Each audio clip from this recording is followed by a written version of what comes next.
Once again, D took the subway into the city, where he was supposed to meet with Y after his work, as well as with S and with her friend K later in the evening.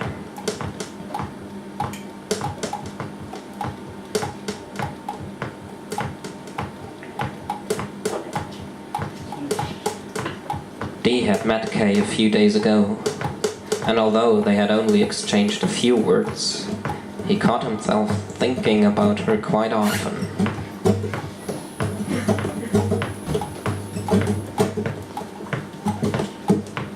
S had told him that she had just recently broken up with her boyfriend, which probably explained why she had gotten so drunk the last time they had met. But D's visa was running out at the end of the summer. It seemed to be approaching fast, so his intentions could not be all that serious.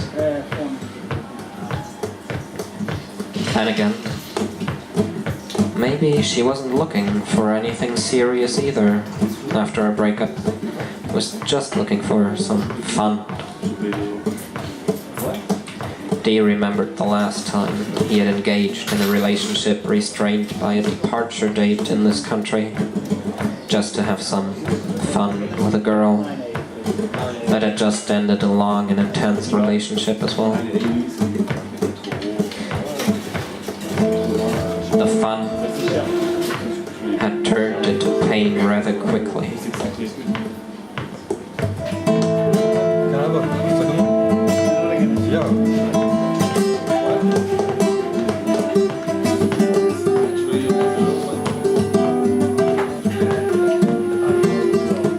Overall, the brooding, D had missed his stop, and instead of Madison Square Park, he got out at Canal Street, at the edge of Chinatown.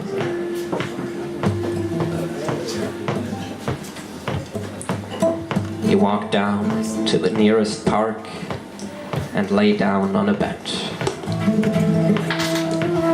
He felt tired and worn out from last night, and so he decided if he wanted to get closer to Kay tonight, he'd have to lighten his mood by smoking another cigarette.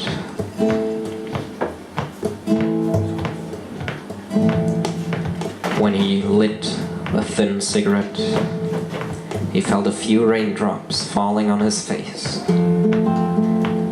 But he decided not to care, and inhaled.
I wanted to roam this land, following the whims of fate, by raising my finger on the side of the road, going from state to state.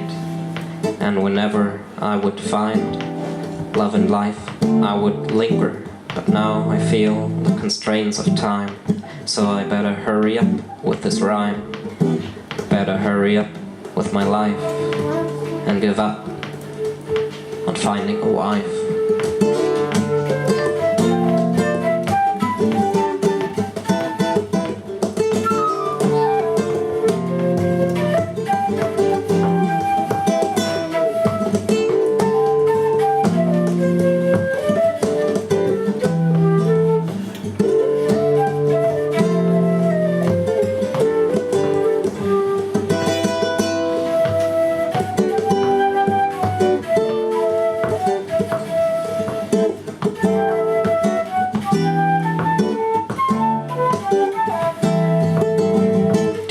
disrupted by the sound of a helicopter hovering above, and looked up into the sky, wondering whether it had cameras mounted on its trunk. But all he could see through the trees above was the tower of a nearby court. He could not make out any statue of the blindfolded Justicia. Instead, countless concrete faces were staring down at him above the words, "True administration of justice is the firmest pillar of good government."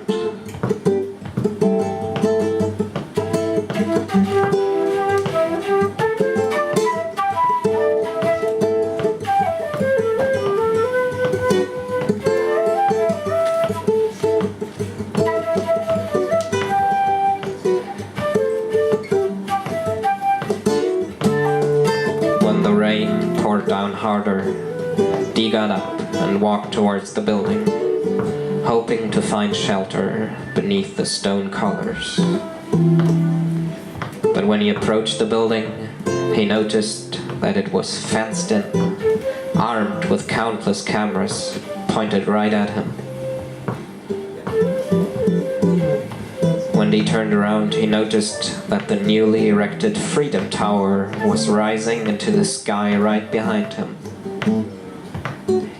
As he walked towards it, it did not seem all that imposing beside all the other huge buildings that surrounded it.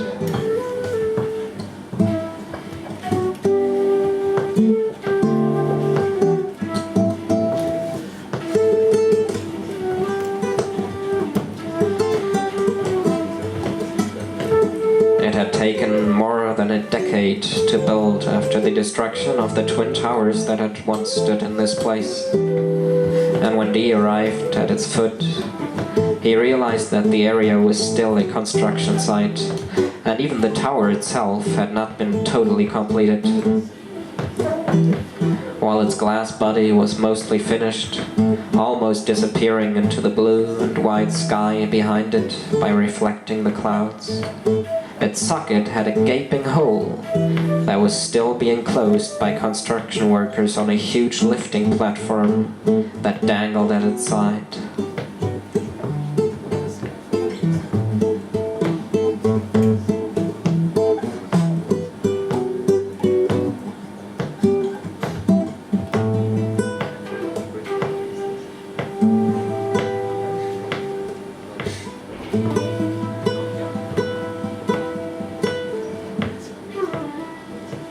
But when Dee surrounded the fleeting tower,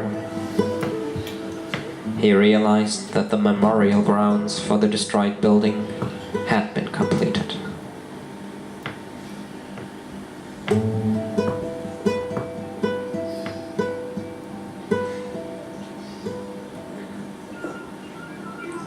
There were two gigantic marble holes in the ground where the towers had once stood, with water streaming from their edges towards the center, where it disappeared in a dark abyss.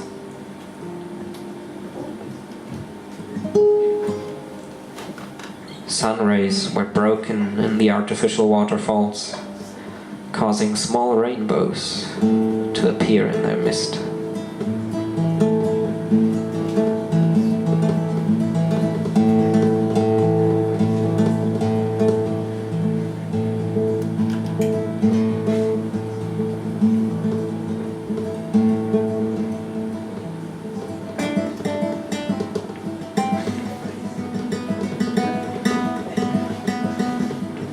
Dee sat down on one of the stone pillars in the surrounding park and stared at the wall of men and women who were surrounding the holes.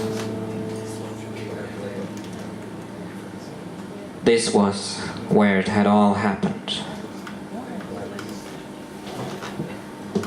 Not only the justification for invading two countries that were still permanent war zones to this day, but also the mobilization of a worldwide surveillance network in the name of the victims whose names were now engraved around the waterfalls, so that something like this would never happen again. Never before in modern history had this country been attacked on the mainland. Outside aggression had previously only reached the Pearl Harbor naval base, causing them to give up their isolationist policy for good. D let his gaze wander over the many cameras that were installed on the surrounding buildings, and all those phones that the visitors to this grim site were pointing at the holes, which had become instruments of surveillance without their knowledge. Their every move was recorded and stored whenever they made a call or texted, just in case. And the integrated cameras could be accessed without their knowledge if it was determined necessary by secret courts.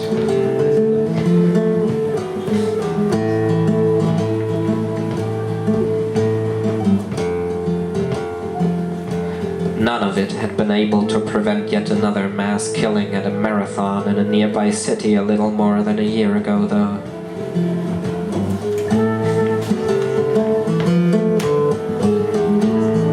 But when D approached the hole that marked the second tower's former location, he began to forget about all that. And as he read the names of the victims on its edge, he began to choke.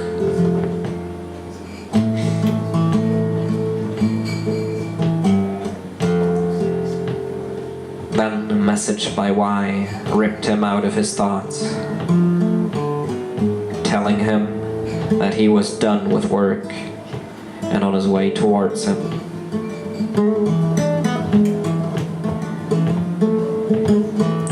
A few minutes later he was there, and they began to walk towards the Brooklyn Bridge.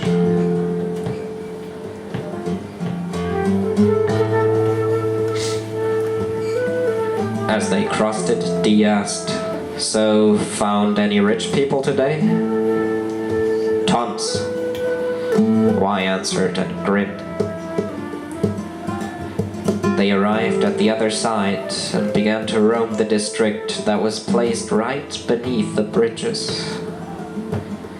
Cars were passing above and below, while Y explained how this whole area had been renovated a few years ago.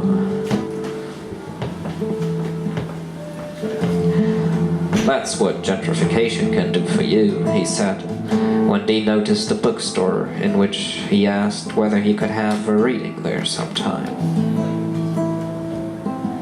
They passed bars and other venues, but Y urged him to hurry, since they were supposed to meet the girls in the city soon.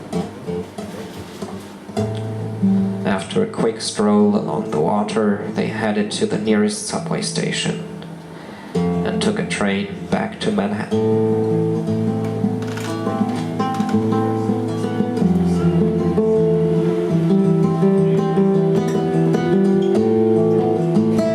They met the girls in the clothing store that was still showing pictures of Coon's balloon dog on its screens. But after a hasty embrace, Kay lamented that she had an appointment at the other end of the city, that she was already late for, and when the line she was in would not move, she handed her credit card and the dress she had picked out over to S, so she would buy it for her. After another hasty round of hugs, she left, and D watched her disappear through the gigantic glass doors.